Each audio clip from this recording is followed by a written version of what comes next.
आणि आपण सांगितलं आपण पाहतोय गेली काही दिवसापूर्वी दीनानाथ मंगेशकर हॉस्पिटलमध्ये जी घटना घडली त्याचे पडसाद हे संपूर्ण महाराष्ट्रामध्ये उमटताना दिसतात. खरं तर आरोग्य सुविधा ही अतिशय मूलभूत अशी गरज आहे आणि नागरिकांना धर्मदाय संस्थांनी चांगल्या पद्धतीची आरोग्य सुविधा देणं हे अपेक्षित असताना आणि तशी नियमावली असताना पेशंटला हे उपचार खरं देण्यासाठी त्यांनी टाळाटाळ केली, त्याच्यासाठी मागितलेली डिपॉझिटची रक्कम आणि एकंदरच ह्या सगळ्या घटनेमुळे यामध्ये पेशंटचा मृत्यू झालाय. खरं तर प्रत्येक मातृत्वाचं एक स्वप्न असतं आणि एक मातृत्व मिळत असताना आपल्या मुलांसोबत आपलं आयुष्य असावं हे एका आईचं स्वप्न खरं यामुळे आणि आईचंच नाही तर कुटुंबाचं स्वप्न भंग पावले. आज मी या कुटुंबियांची भेट घेतली, त्यांच्याकडून सविस्तर आलेला अनुभव हा खरं तर त्यांनी माझ्याकडे लेखी स्वरूपात दिलेला आहे. याच्यामध्ये बऱ्याच वेळा पेशंट आणि डॉक्टर यांच्यामध्ये झालेल्या चर्चा, झालेली ट्रीटमेंट आणि जे काही रिपोर्ट हे गोपनीय असतात, पण यामध्ये हॉस्पिटलनी स्वतःला वाचवण्यासाठी जो अहवाल सादर केला त्याच्यामध्ये बऱ्याचशा पेशंटच्या गोपनीय गोष्टी आज जाहीर केलेल्या आहेत. ते अत्यंत चुकीचं आहे आणि या घटना या गोष्टी हॉस्पिटलने खरं तर समिती समोर मांडायला पाहिजे होते. ते सोशल मीडियाच्या माध्यमातून मांडले.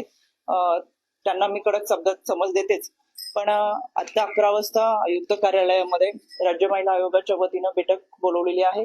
याच्यामध्ये राज्य समितीच्या वतीनं जी समिती केलेली आहे, डॉक्टर राधाकिशन पवार यांच्या अध्यक्षतेखाली 4 सदस्यीय समिती आहे.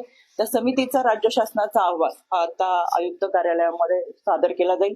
त्यानंतर पोलीस आयुक्त आहेत, समिती आहे आणि आमच्या इतर सदस्य असतील. त्यामुळे समितीचा जो काही अहवाल आलाय आणि पोलिसांनी जो काही जबाब नोंदवलाय आणि ह्या सगळ्यांचाच एकत्रितरित्या चर्चा करत यानंतर पुढची जी काही कारवाई होईल ती आपल्या समोर मी 12च्या दरम्यान जी आपली पत्रकार परिषद होईल त्यामध्ये मी जरूर. आपण पाहतोय गेली काही दिवसापूर्वी दीनानाथ मंगेशकर हॉस्पिटलमध्ये जी घटना घडली त्याचे पडसाद हे संपूर्ण महाराष्ट्रामध्ये उमटताना दिसतात. खरं तर आरोग्य सुविधा ही अतिशय मूलभूत अशी गरज आहे आणि नागरिकांना धर्मदाय संस्थांनी चांगल्या पद्धतीची आरोग्य सुविधा देणं हे अपेक्षित असताना आणि तशी नियमावली असताना पेशंटला हे उपचार खरं देण्यासाठी त्यांनी टाळाटाळ केली, त्याच्यासाठी मागितलेली डिपॉझिटची रक्कम आणि एकंदरच ह्या सगळ्या घटनेमुळे यामध्ये पेशंटचा मृत्यू झालाय. खरं तर प्रत्येक मातृत्वाचं एक स्वप्न असतं आणि एक मातृत्व मिळत असताना आपल्या मुलांसोबत आपलं आयुष्य असावं हे एका आईचं स्वप्न खरं यामुळे आणि आईचंच नाही तर कुटुंबाचं स्वप्न भंग पावले. आज मी या कुटुंबियांची भेट घेतली, त्यांच्याकडून सविस्तर आलेला अनुभव हा खरं तर त्यांनी माझ्याकडे लेखी स्वरूपात दिलेला आहे.